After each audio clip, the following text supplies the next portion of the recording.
কিন্তু আল্লাহকে ছেড়ে দেওয়া কেন? কোরআনকে ছেড়ে দেওয়া কেন? নামাজকে ছেড়ে দেওয়া কেন? আখিরাতকে ভুলে যাওয়া কেন? তাইলে এটা কি শিক্ষা হলো? কি শিখানো হইল? এই জন্য আমি আপনাদের কাছে এতগুলো কথা বলার দ্বারা আমার উদ্দেশ্য এই কথা বুঝানো, প্রত্যেকে বাবারা, চাচারা, বয়স্করা, যে মুসলমান সে মূর্খ হইতে পারে না। কোরআন শরীফ পড়তে জানে না, কোরআন শরীফ দেখে দেখেও পড়তে পারে না, এটা কোনো জাতের মুসলমান না, এটা প্লাস্টিক, এটা বাদ খাই না মুসলমান, ফালতু লোক, এটা আকামলা মানুষ। এটা করে কোনো জীবনের কোনো নিজের ধর্মের কোনো গুরুত্বই বোঝে নাই এ বেটা। এ রাসূলুল্লাহ সাল্লাল্লাহু আলাইহি সাল্লামের মহব্বত, আল্লাহর কোরআন যে দেখে দেখেও পড়তে পারে না, আমি বললাম তার কলিজার ভিতরে আল্লাহর রসুলের ভালোবাসা বলতে কিচ্ছু নাই, কিচ্ছু নাই, কিচ্ছু নাই, কিচ্ছু নাই মিয়া। আমি বললাম, আপনি চ্যালেঞ্জ করেন, আমার নাম আনিসুর রহমান, আমি বললাম। কারণ রাসূলুল্লাহ সাল্লাল্লাহু আলাইহি সাল্লাম এই পৃথিবীতে, কোরআনুল কারীমে আল্লাহ তাআলা 4 বার বলছে এই পৃথিবীতে নবীজিকে, রসুলকে আমি পাঠিয়েছি 1 নম্বর যে উদ্দেশ্য, সেটা হলো ইয়াতলু আলাইহিম আয়াতিহি, কোরআনুল কারীমের তেলাওয়াত। নবীর সাথে উম্মতের প্রথম সম্পর্ক কোরআনের তেলাওয়াত, প্রথম সম্পর্ক। কোরআনুল কারীমের তেলাওয়াত জানেন না, রাসূলুল্লাহ সাল্লাল্লাহু আলাইহি সাল্লামের সাথে কোনো সম্পর্কই আপনার হলো না, আপনি তো প্রথম নাম্বারে ফেল। তো কোরআন শরীফের আয়াত, লাকাদ মান্নাল্লাহু আলাল মুমিনিন ইদ বাআসা ফীহিম রাসূলাম মিন আনফুসিহিম ইয়াতলু আলাইহিম আয়াতিহি। কিভাবে আপনি নবীকে ভালোবাসবেন? নবীজির 1 নম্বর মিশন ছিল কোরআন তিলাওয়াত। আমার শায়েখ আল্লামা মুফতি মুশতাকুন নবী সাহেব হুজুর এটা বুঝায় বলছে যে মানুষের মধ্যে সম্বোধন 3 ধরনের, আমি, তুমি, সে। মানুষ এই 3টাই বুঝায়, আমি, তুমি, সে। কোরআনুল কারীমের মধ্যে আল্লাহ তাআলা এই 3 শব্দেই কোরআন তেলাওয়াতের কথা বলছে। ইয়াতলু আলাইহিম আয়াতিহি, সে কোরআন তেলাওয়াত করবে। উতলু ইলাইকা মা উহিয়া মিনাল কিতাব, নবীকে বলছে তুমি, আপনি কোরআন তেলাওয়াত করেন। আবার নবীজি বলছে আমার আল্লাহ আমাকে আদেশ করছে আন আতলু আল কোরআন, আমি যেন কোরআন পড়ি। তাহলে কোরআন পড়বো আমি, কোরআন পড়বেন আপনি, কোরআন পড়বে সে। আমি, তুমি, সে, সবাই কোরআন পড়বে। কোরআন পড়বে কে বলেন না? আমি। আর কে? তুমি। আর কে? সে। তাইলে কোরআন আমিও পড়বো, আমার বাপও পড়বে, আমার মাও পড়বে, আমার স্ত্রীও পড়বে, আমার ছেলেটাও পড়বে, আমার মেয়েটাও পড়বে, আমার নাতিও পড়বে, আমার নাতনিও পড়বে। আমি, তুমি, সে, সবার জন্য কোরআন।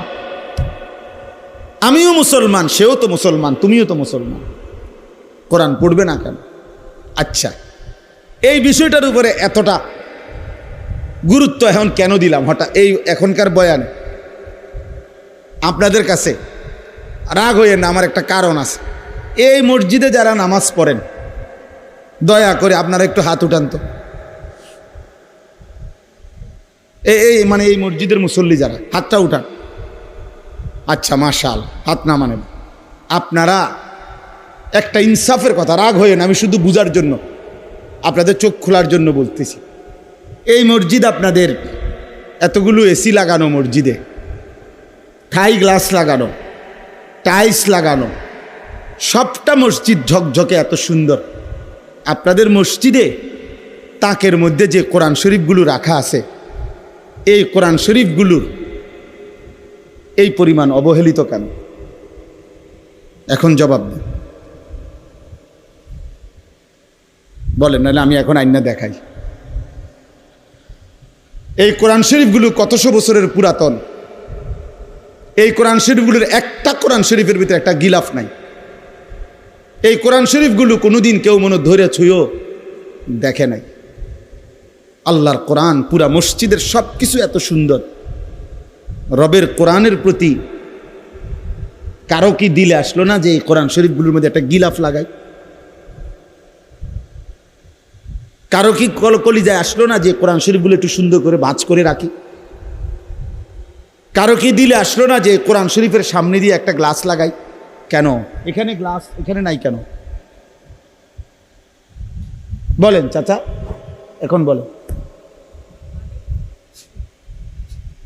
কারণ একটাই, কলিজার ভিতরে আল্লাহর কোরআনের প্রয়োজনীয়তা নাই। এটা শুধু বলে হুজুর আমনে না, আমি আগেই বলে নিছি, রাগ হইয়েন না। এটা আমার একটু, যেখানেই আমি দেখি আমি বলি, চোখে আঙ্গুল দিয়ে বললাম, এরকম হাজারো মসজিদ, লাখো মসজিদ যেখানে সব কিছু অত্যাধুনিক, আল্লাহর কোরআন অবহেলিত। এবং এমন বহু জায়গা আমি দেখছি যেখান দিয়া কোরআন শরীফ রাখছে, ব্যাটারির বাক্স হেন দিয়ে থুইছে, মোমবাতি কোরআন শরীফ লগে থুইছে, আগরবাতির বাক্স হেন দিয়ে থুইছে, মেজবাতি এনে রাখছে। মানে যত এই মসজিদের অপ্রয়োজনীয় জিনিসগুলো এখান দিয়ে থুইছে। বুঝেন না কথা? নাহলে কোরআন শরীফের লগে আগরবাতি রাখলেন কেন? কোরআন শরীফের লগে মেজবাতি রাখলেন কেন? কোরআন শরীফের লগে ব্যাটারি থুলেন কেন? আপনারা থুইছেন, আমি এটা কই না, মানে বুঝাইলাম। আইপিএস এর বাক্স এখানে থুলেন কা? এখান এদিক দিয়ে কোরআন শরীফ, আইপিএস এর বাক্স, আর জায়গা নাই মসজিদে। মূল কারণ হলো এটা তো কেউ ধরে না, এটা তো কারো দরকার লাগে না। আল্লাহ আমাদেরকে বুঝ দান করেন। আমার বাপ রাগ হইয়েন না, হুজুর দাওয়াত দিয়ে নেই বেজ্জুতি দিলে করলেন না, বেজ্জুতি না, বিবেক জাগাইতে চেষ্টা করলাম।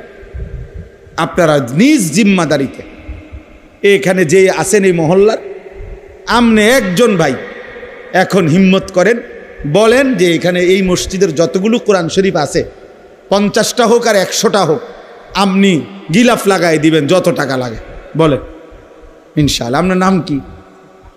হ্যাঁ, আমাদের জাকির হোসেন ভুঁইয়া ভাইয়া। ইনশাআল্লাহ এগুলো আপনি লাগাই দিবেন, এগুলো সব ঠিক আছে ইনশাআল্লাহ। হ্যাঁ, আল্লাহ কবুল করেন আপনি। হ্যাঁ, কোরআনুল করিমকে আজমত করেন। রাসূলুল্লাহ সাল্লাল্লাহু আলাইহি ওয়াসাল্লাম বলছেন, দোয়া করতেন, আল্লাহুম্মা জালিল কোরআন রবিআ কলবি, আয় মাওলা কোরআনুল করিমকে আপনি আমার হৃদয়ের বসন্ত বানিয়ে দেন, ওয়া নূরা সাদরি, আমার বুকের আলো বানিয়ে দেন, ওয়া জালাআ হুজনি, আমার সমস্ত দুঃখ বেদনা পেরেশানি দূরকারী আল্লাহর কোরআনকে বানিয়ে দেন, ওয়া যাহাবা হাম্মি, যাবতীয় অস্থিরতার দূরকারী কোরআনকে বানিয়ে দেন। কোরআনুল করিমের প্রতি মহব্বত জরুরি, কোরআনুল করিমের প্রতি আজমত বহুতই জরুরি, বহুতই জরুরি। এজন্য আজকে আপনাদের কাছে এক বয়ানে, এক ওয়াজে বসে পুরা ইসলাম বলা সম্ভব না। নবী সাল্লাল্লাহু আলাইহি ওয়াসাল্লামের 23 বছরের সব বলে দেওয়া একদিনে সম্ভব? কথা বলেন না। তাহলে আমি একটা বিষয় গুরুত্ব দিলাম, সেটা হলো এইখানে আজকে ঈদ পরবর্তী আলহামদুলিল্লাহ যে ভাইরা আছেন, অনেক নওজোয়ান ভাই, কিশোর ভাই, আমি তোমাদের কাছেও ভাইয়া বলি, অনুরোধ করি, আল্লাহর কোরআনকে পড়ো।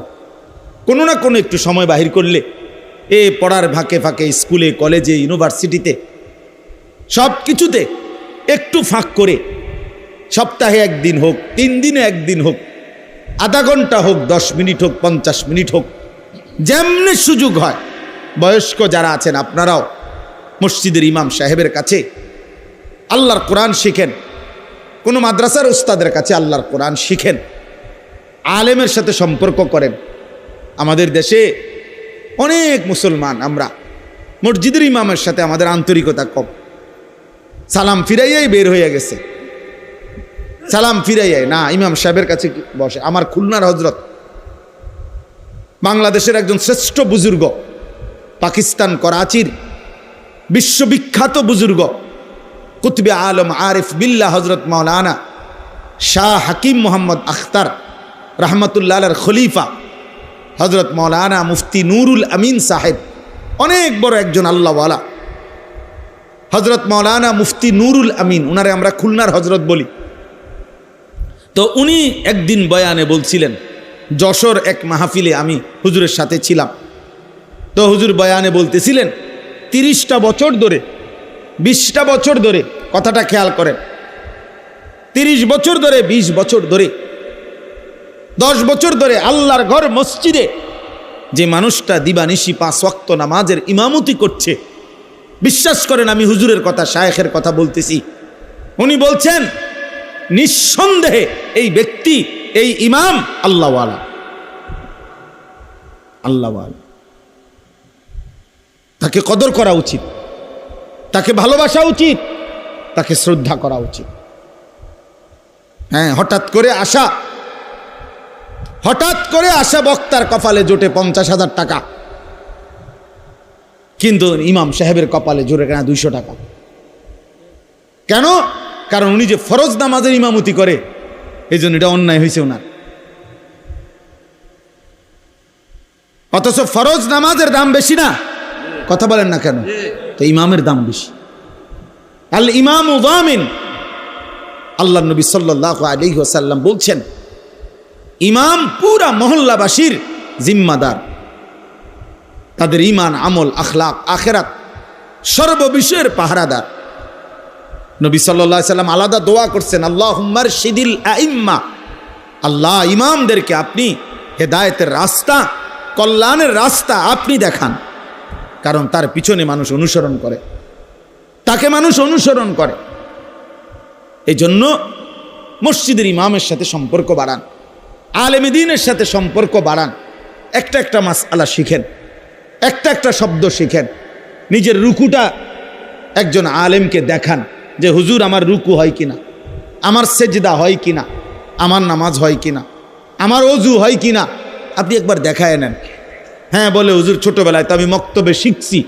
ঠিক আছে বাবা, মক্তবে শিখলেও তো আজকে 40 বছর হয়ে গেছে, 50 বছর পরে আপনার বেখেয়ালে কোনো ভুল তো থাকতে পারে। এখন যদি শুধরায় নেয়, আখেরাত সুন্দর হয়ে গেল, কবরে গিয়া অনুভব করিলে সুন্দর করার তো আর সুযোগ হলো না। পরকালে গিয়ে তো আপনি বুঝবেন, কিন্তু সব লাভ তো হবে না। কোরআন শরীফে কথা স্পষ্ট আছে, প্রত্যেকটা নাফরমান হাসরের ময়দানে তার সমস্ত পাপের কথা মনে পড়বে। ওয়াজিআ ইয়াউমাইদিন বিজাহান্নাম ইয়াউমাইদিন ইয়াতাযাক্কারুল ইনসান ওয়া আন্না লাহুদ যিকরা।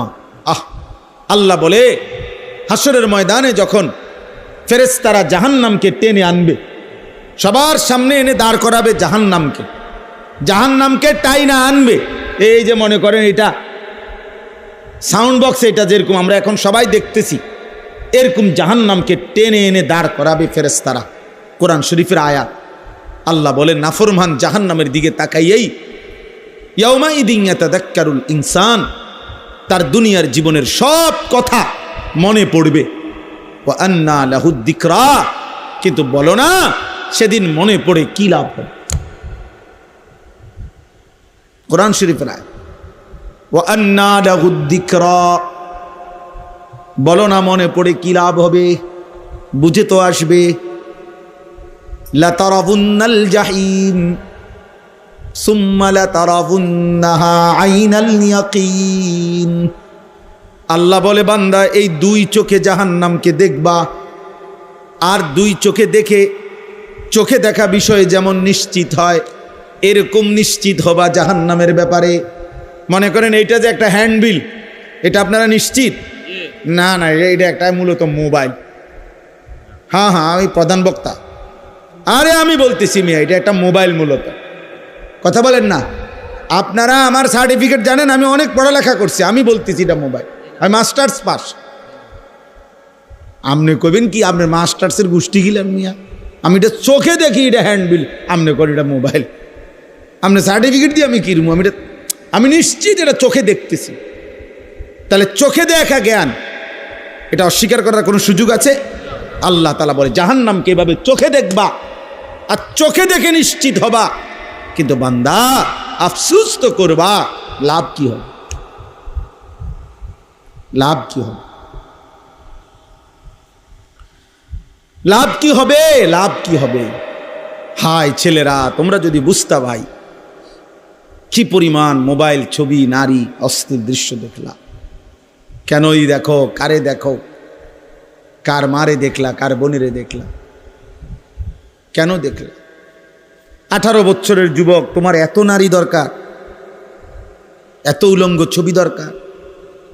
এত অল্প বয়সে যদি এত বড় অসভ্য হয়ে যাও, বাকি জিন্দেগি কেমনে পার করবা ভাইয়া?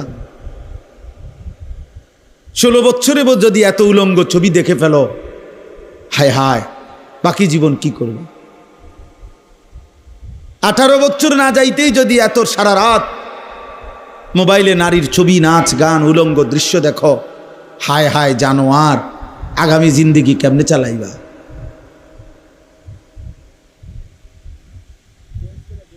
হ্যাঁ, আস্তাগফিরুল্লাহ, আস্তাগফিরুল্লাহ।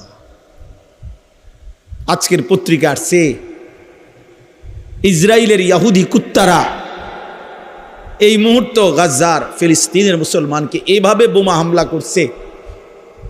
বোমার হামলার সাথে সাথে ওই জায়গার মধ্যে ধোঁয়া উঠে জীবন্ত মানুষ যে মারা গেছে তাৎক্ষণিক এই মানুষের লাশ টুকরা টুকরা হয়ে আকাশে উঠতেছে, উপরে উঠতেছে। আমি নিজ চোখে দেখছি ইমানদারের লাশ, মুসলমানের লাশ টুকরা হইয়া ছিন্ন ভিন্ন হইয়া উপরে উঠতেছে ধোঁয়ার সাথে। এটা তো ভাইয়া রূপকথা না, এটা তো গল্প না, এটা অতীত কাহিনী না, এটা কাল্পনিক কোনো কথা না। এটা এই মুহূর্তে হচ্ছে পৃথিবীতে।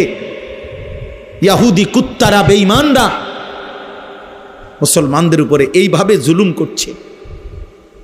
ওই মুহূর্তে পৃথিবীর এক অঞ্চলের মুসলমান যখন এই পরিমাণ নির্যাতিত, আরেক অঞ্চলের মুসলমানের সন্তান, মুসলমানের যুবক ঠিক ওই মুহূর্তে সারা রাত মোবাইলে উলঙ্গ ছবি দেখতেছে। আরে দোস্ত, এর চাইতে বড় বেইনসাফি জুলুম আর কি হইতে পারে? এর চাইতে বড় আফসোস কি হইতে পারে? এর চাইতে বড় আরে কিছু করতে না পারি, চোখের এক ফোঁটা পানি তো ফেলতে পারি, আল্লাহর কাছে তো 2টা হাত তুলতে পারি না। মনে হয় যেন পাশের বাড়ির মুসলমানকে রক্তে ভাসায় দিছে, এই ঘরের ছেলে তখনও মোবাইলই টিপতেছে। আমার সমস্যা কি? তারা মেরে লেছে, আমার কি? আমার সমস্যা কি? আমার তো মারছে না, আমারও তো মারছে না। মিয়ানমারে না ভূমিকম্প হয়েছে, আমার দেশে তো হয়েছে না, আমরা বুড়িসং তো আর হয়েছে না, অসুবিধা কি? এই জন্য ভাইয়া ভাবা উচিত, আমরা ভাবা উচিত, আমরা ভাবা উচিত। প্রতিনিয়ত প্রতি মুহূর্তে মুসলমানের উপরে জুলুমের মাত্রা, নির্যাতনের মাত্রা বেড়ে যাচ্ছে। কোনো ভদ্রতা, কোনো সভ্যতা, কোনো মানবতা এই ইহুদি কুত্তাদের কাছে নাই, এই হিংস্র জানোয়ারদের কাছে নাই।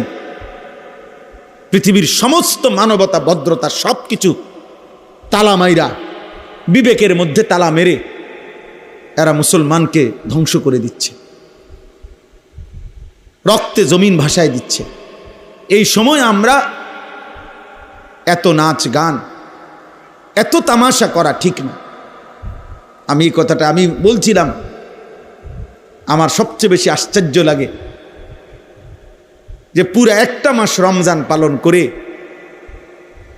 30 দিন 29 দিন লাগাতার যে রোজা রাখলো, তারাবি পড়লো, একটা মাসের রোজা রমজান পালন করার পরে ঈদের দিন, একেবারে রমজানের পর প্রথম দিন, আজকে মাত্র রোজা শেষ হইল, আজকে ঈদের প্রথম দিন, এই প্রথম দিনেই 1 মাসের রমজান পাওয়ার পরেও একদিনেই, প্রথম দিনেই যারা নাচ গান, অসভ্যতা, বেহায়াপনা, যাদের ছেলেরা বেপর্দা, মেয়েরা বেপর্দা ঘুরলো ফিরলো, গাইলো, হাসলো, নাচলো, গাইলো, ঈদের দিনে অসভ্যতা আর নোংরামি করলো, আহা, তাদের একটা মাসের রমজান দিয়ে তাদের অর্জন কি হলো? ইনসাফ চিন্তা করে। একটা লোক বুঝিয়ে 1 মাস ওষুধ খাওয়ার পরে ধারাবাহিক একটা দিনও, আজকে মাত্র ওষুধটা বন্ধ করলাম, তো পরের দিনে বুঝি বমি করে দেয়। এক মাসের ওষুধ কি একদিনও কাজ করবে না? তাহলে একটা মাস রমজান রোজা রাখবার পরেও যেই ছেলেগুলো যেই মেয়েগুলো বেহায়া বেপর্দার ঈদের দিনে অসভ্যতা ছড়ায়া দিল, নাচলো গাইলো, মেয়েগুলো বেপর্দা ছুটলো, ছেলেগুলো এক ওয়াক্ত নামাজ পড়লো না। আহা বাপ, এখানেও যদি এমন কেউ থাকো, তোমারে আমি হাত জোড় করে বলি, বন্ধু বলো, এত বড় রমজান দিয়ে তোমার কি অর্জন হলো? মুসলমান এত বড় অসভ্য হয়? মুসলমান এত বড় অসভ্য যে আল্লাহ তাআলা বললেন, বান্দা আমি রহমত দিলাম, মাগফিরাত দিলাম, নাজাত দিলাম, জান্নাতের দরজা খোলা করলাম, জাহান্নামের দরজা বন্ধ করে দিলাম, শয়তানগুলো বন্ধ করে দিলাম, প্রতিটা নেকি 70 গুণ বাড়ায়া দিলাম। আমি আল্লাহ তাআলা এতেকাফের সুযোগ দিলাম, সবে কদরের নিয়ামত দিলাম। আমি আল্লাহ তাআলা ইফতার, আমি তারাবি, আমি সাহারি, আমি রোজা, সব কিছুতে নেকি নেকি নেকি নেকি নেকি নেকি নেকি নেকি দিলাম। রোজাতেও নেকি, তারাবিতেও নেকি, ইফতারেও নেকি, সাহারিতেও নেকি, এতেকাফেও নেকি, সবে কদরে 1000 মাসের চাইতে রাতের চাইতে বেশি নেকি। এত কিছু দিয়ে তারপরেও তুই নাফরমানের মন গলাইতে পারলাম না। মাত্র চাঁদ উঠাইলাম, তুই সাথে সাথে আমার নাফরমানি আবার শুরু করে দিলি। লানত তোর উপরে, লানত, লানত তোর উপরে, লানত। ঈদের দিনের ওই বেপর্দা নারীর উপরে লানত, ঈদের দিনের ওই অসভ্য যুবকের উপরে লানত, বেটা তোর উপরে, বেটা অভিশাপ তোর উপরে, বেটা কেমনে পারলি বেটা তুই? বেটা তুই না একটা মাস রোজা রাখলি বেটা?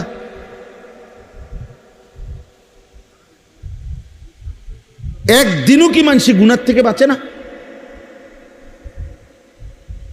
আল্লাহ আমাদেরকে বিবেক দান করেন, আল্লাহ আমাদেরকে বুঝ দান করেন। তাহলে আমার কথা শেষ। আল্লাহ তাআলা বলছেন, এই যে আয়াত আমি পড়ছি, এই আয়াতের মধ্যে আল্লাহ তাআলা বলছেন, ইউরিদুল্লাহু বিকুমুল ইউসরা ওয়ালা ইউরিদু বিকুমুল উসর। আল্লাহ বলে, বান্দা বিশ্বাস করো, শরীয়তের নামে, বিধানের নামে আমি কোনোটাই তোমাদের জন্য কঠিন করি নাই, সহজ করেছি, সহজ করেছি। বান্দা, আমি একটা হুকুম আমার বান্দার উপরে আমি আল্লাহ কঠিন করি নাই, আমি সহজ করেছি। কাজেই বলি তুকমিলুল ইদ্দাতা, আমার রোজার মাসটা রমজান সবগুলো হুকুম আহকামের মাধ্যমে একেবারে গুনে গুনে পূর্ণ কইরো। আল্লাহ বলছে রোজা পুরা রাইখো, ইফতার, তারাবি, সাহারি, এতেকাফ, শবে কদর, সবগুলো হুকুম আহকাম পূর্ণ আদায় করো। আর বলি তুকাব্বিরুল্লাহ আলা মা হাদাকুম, আমি যে তোমারে হেদায়েত দিলাম, রমজান দিলাম, এতগুলো নিয়ামতের, এতগুলো আমলের, এতগুলো নেকির সন্ধান দিলাম, এই জন্য ঈদের দিনে তুমি আমার তাকবীর আল্লাহু আকবারের আওয়াজ বুলন্দ করো। এই জন্য ঈদের দিনে আমরা কি পড়ি? সুন্নাত আল্লাহু আকবার, আল্লাহু আকবার, লা ইলাহা ইল্লাল্লাহু আল্লাহু আকবার, আল্লাহু আকবার ওয়ালিল্লাহিল হামদ। তাহলে আল্লাহ ঈদের দিনে বলল তাকবীর দিতে, তোমার কি ডেক্সেট বাজাইতে বলছে হারামি? তুমি ডেক্সেট বাজাই লাগা, তুমি মানুষের বেটির ফিসে আট লাগা। তোমার মেয়ে বেপর্দা বের হলো কেন? এই বাপ, যাদের মেয়ে বেপর্দা বাইর হলো, আপনি কিসের বাপ হইলেন মিয়া? আকামলা মিয়া, কিসের বাপ হইলেন আপনি মিয়া? যার স্ত্রী বেপর্দা, তুমি বেটা কিসের স্বামী বেটা? তুমি অপদার্থ, আত্মমর্যাদা নাই বেটা তোর, বেটা গায়রত নাই বেটা তোর বেডিরে। সারা মহল্লার মানুষ দেখে বেটা, সব বখাটে দুশ্চরিত্র যুবক বেটা, টিটকারি মারে, টিটকারি মারে, তুই বেটা বে করে থাও বেটা। আহাম, এ তো বেগায়রত মানুষ, আত্মসম্মানহীন মানুষ মিয়া। যার ভিতরে ভদ্রতা আছে, আত্মমর্যাদা আছে, তার স্ত্রী বেপর্দা হতে পারে না। যার ভিতরে প্রেস্টিজ আছে, প্রেস্টিজ, তার মেয়ে বেপর্দা হতে পারে না বেটা। এটা আত্মসম্মানের ব্যাপার। আমার মেয়ে গ্রামের সবাই, সব পোলাফাইন তার পিছনে হাঁটবে, তারে টিটকারি করবে, তা আমি কি বাপ হইলাম আবার? আল্লাহ তাআলার জন্য বলছে ওয়ালি তুকাব্বিরুল্লাহ আলা মা হাদাকুম, তাকবীর বলো, তাকবীর, আল্লাহু আকবার বলো, আল্লাহু আকবার বলো। আমারে ডাকো, ঈদের দিন আমারে ডাকো, ঈদের দিন আমারে ডাকো। ঈদ কারো বাফের দেওয়া না, ঈদ আল্লাহর দেওয়া। কথা বলেন না? ঈদ রাসূলুল্লাহ সাল্লাল্লাহু আলাইহি সাল্লামের ঘোষণা করা। তাহলে কারো মন মতো ঢাক বাজাইয়া, ঢোল বাজাইয়া, বাদ্য বাজাইয়া, গান বাজাইয়া, ডেকসেট বাজাইয়া ঈদ পালন করিলা, গুনাহের মাধ্যমে ঈদ দিলেন আল্লাহ, আর আল্লাহর দেওয়া ঈদ পালন করিলা আল্লাহর নাফরমানির মাধ্যমে। এটা কি ইনসাফ? আস্তাগফিরুল্লাহ। এটা কিভাবে ইনসাফ হলো বলেন? আল্লাহ আমাদেরকে বিবেক দান করেন। ওয়ালাআল্লাকুম তাশকুরুন। আল্লাহ তাআলা বলেন, আর এই রমজান পেয়ে তুমি আমার শুকর আদায় করো। আমি তোমারে হায়াত দিছি। তুমি জানো পুরা রমজানে আমি বহু লোককে কবরে নিয়ে গেছি, কিন্তু তোমারে আমি মৃত্যু দেই নাই, পুরাটা মাস হায়াত দিলাম। অতএব এই পুরা মাসের হায়াত পেয়ে তুমি আমার শুকর আদায় করো যে আল্লাহ আপনি আমারে হায়াত দিছেন, আপনি আমারে বাঁচায়া দিছেন, আপনি আমারে রহম করছেন, ফলে আমি রমজান পেলাম, রহমতের অংশও পাইছি, মাগফিরাতের অংশও পেয়েছি, নাজাতের অংশও পাইছি, শবে কদরের রাত্রিও জাগতে পারছি, এতেকাফও করতে পারছি, তারাবিও পড়লাম, ইফতারও করলাম, সাহারিও খাইলাম, রোজাও রাখলাম। মাওলা তোমার শুকর। মাওলা তুমি হায়াত না দিলে আমি কেমনে করতাম? তুমি জীবন না দিলে আমি কেমনে করতাম? আমি যেদিন চাঁদ উঠে এবছর, সেদিন আমি মদিনা শরীফ ছিলাম। এবার রমজানের চাঁদ উঠে যখন আমি উমরায় ছিলাম, তখন মদিনায় ছিলাম। আমার শায়েখ আল্লামা মুফতি মুশতাকুর নবী সাহেব সহ আমরা অনেক বিরাট কাফেলা তখন মদিনায় ছিলাম। তো মাগরিবের আগ টাইমে নবী সাল্লাল্লাহু আলাইহি সাল্লামের রওজা শরীফের পিছনে আমরা বসা। এই সময় মাগরিবের আজান হইছে, তো একটু দেরিতে নামাজ শুরু হইছে। ইমাম সাহেব রোজার উপরে যে আয়াত কুতিবা আলাইকুমুস সিয়াম, মাগরিবের নামাজে এটাই পড়ছে। আমরা বুঝছি চাঁদ উঠছে, নাই তো উনি এই আয়াত এখন পড়তো না। তো চাঁদ উঠছে, তো সালাম ফিরাইয়া এবার মুয়াজ্জিন জানাজার ঘোষণা দিছে। জানাজা মক্কা মদিনায় প্রত্যেক ওয়াক্তেই কি হয়? জানাজা হয়। তো জানাজার ঘোষণা দিছে, আর ঠিক ওই টাইমে আমার হুজুর আল্লামা মুফতি মুশতাকুর নবী সাহেব হুজুর আমার হাতে ধইরা বলতেছে, মাওলানা, একবারে কাঁদা কাঁদা সুরে, মাওলানা এই মানুষগুলো এখন যাদের জানাজা হবে, আহা গত 2 মাস যাবৎ তারাও রমজানের আশায় দোয়া করছিল, তারাও তো দোয়া করছিল, আল্লাহুম্মা বারিক লানা ফি রাজাবা ওয়া শাবান ওয়া বাল্লিগনা রমাদান। বলতেছে মাওলানা আজ তো চাঁদ উঠলো, কিন্তু তারা তো কবরে চলে, তারা তো রমজান পেল না। এজন্য বন্ধু, আল্লাহ তাআলা দয়া করে তোমারে আমারে রমজান দিছেন, আল্লাহ হায়াত দিছে। ওয়ালাআল্লাকুম তাশকুরুন। এজন্য আল্লাহ বলছে, বান্দা আমি হায়াত দিছি, আমি তৌফিক দিয়েছি, আমি সুস্থতা দিয়েছি, আমি আফিয়ত দিয়েছি, অতএব আমার শুকর আদায় করো, আমার বিরোধিতা করো না, আমার নাফরমানি করো না, আমার অবাধ্যতা করো না। অথচ আমরা এতটা মায়া করে আল্লাহ বললেন, আর আমরা ঈদের দিন মানে রমজান শেষ হইতে না হইতেই আল্লাহকে বৃদ্ধাঙ্গুলি দেখাইয়া আল্লাহর নাফরমানি শুরু করে দিন। আল্লাহ আমাদেরকে বুঝ দান করেন, আল্লাহ আমাদেরকে বিবেক দান করেন, গুনাহ থেকে বাঁচবার তৌফিক দান করেন। আজকে কি কথা হইল? 1 নাম্বার কথা হইল কোরআন সুন্নাহর ইলম, জ্ঞান কোরআন সুন্নাহর অর্জন করা আমাদের প্রত্যেকের উচিত। 2 নাম্বার, প্রত্যেকেই জওয়ান বুড়া, নারী পুরুষ, ছোট বড় প্রতিটি মুসলমান আল্লাহর কোরআন সহি শুদ্ধ শেখা উচিত, ঠিক কিনা বলেন না? 3 নাম্বার, আমাদের উচিত ছিল রমজানকে কদর করা, আমাদের উচিত ছিল ঈদের দিনে আল্লাহর নাফরমানি না করা। শেষ কথা হলো আমাদের উচিত আল্লাহ তাআলার শুকর আদায় করা, যে আল্লাহ আমারে এখনো হায়াত দিছেন। আর শুকর মানে আল্লাহর আনুগত্য করা, আল্লাহর নাফরমানি ছেড়ে দেওয়া। আল্লাহ আমাকে, আমার যুবক ছেলেদেরকে, বয়স্ক বাবাদেরকে, পর্দার আড়ালের মাদেরকে সবাইকে তৌফিক দেন, কবুল করেন। আমিন।